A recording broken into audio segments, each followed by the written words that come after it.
Hi everyone, meteorologist Chad Evans here with a look at your Sunday evening forecast video sponsored by Trent Johnson State Farm.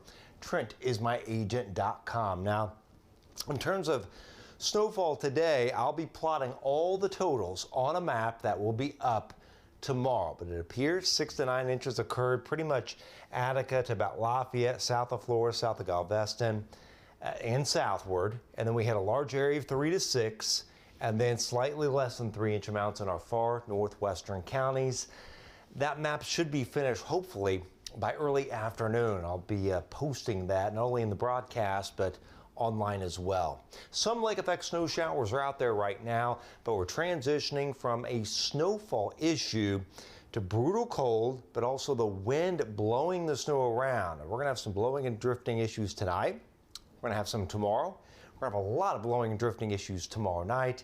And really for the rest of the week, there will be frequent periods of breezy to windy weather that will blow the snow around. Now you combine that with the brutal cold, and we've got dangerous wind chills ahead. Dangerous wind chills tonight and tomorrow morning, and dangerous wind chills Monday night and into Tuesday morning as well. And we're going to have more brutal cold weather towards the end of the week. I'm watching a couple clippers late in the week, and then a Alberta Clipper system and a southern system. We're going to have to wait and see if they phase, and if they do they bring snow, or does that one phase system bring snow to the area? As of 6:25, much of the area is under a travel watch. That means that only essential travel is permitted. The only area that doesn't have that is the advisory area, Newton, Jasper, and Tippecanoe. Now, Vermilion County is under a travel warning. That is highly restricted travel, the highest level, where only emergency traffic and emergency personnel should be out on area roadways. Storm is pulling away, but we still have some lake effect snow showers coming into northern Newton, northwest Jasper County. We'll keep a few of these going into tonight. And it's not out of the question, few snow showers will make it as far south as Attica, maybe Lafayette and Frankfort. But if there's any accumulation, very light dustings, and if we're going to get another ½ to 1 inch of snow, it would be northern Jasper County. As of 7, we see a little clearing underway. We had a nice sunset in part of the area. There's Battleground. And then this is lake effect snow falling at Fair Oaks on 14, with temperatures single digits to teens and wind chills as low as, well, 3 below at Kentland, 4 below at Fowler. You'll notice Roselawn is a little warmer at 17. That is some of that warmth coming off Lake Michigan. Relative warmth, that is. But there's that area of snow showers moving southeastward and then pulling away with time tonight. And then it's going to be out of here. Again, a few little light dustings closer to an inch, ½ an inch up towards Roselawn and DeMont. Then the wind, that's the other issue. So strong northwest winds coming in at times tonight, and then kind of breezy tomorrow, but strong southwest winds tomorrow night. And with that, we get a lot of blowing and drifting snow tomorrow night, with these winds gusting 30 to 40 miles an hour and more wind later on in the week. Maybe a few snow showers perhaps Wednesday morning and late Tuesday night. And then some more snow showers Wednesday night to Thursday morning. I think that second clipper has a better shot at bringing dustings, less than 1 inch accumulating snows to the area. Then we watch the weekend. Clipper here, southern storm here. It's all about timing. There's a lack of clarity on if these two will phase.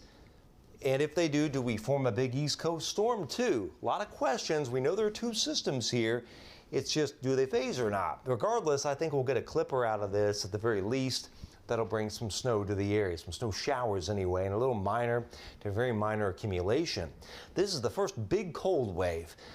Dangerous cold weather. It relaxes a hair by Tuesday. Then the second wave comes in. This is brutally cold air. This hangs on a little longer than the first one. Temperatures well below zero.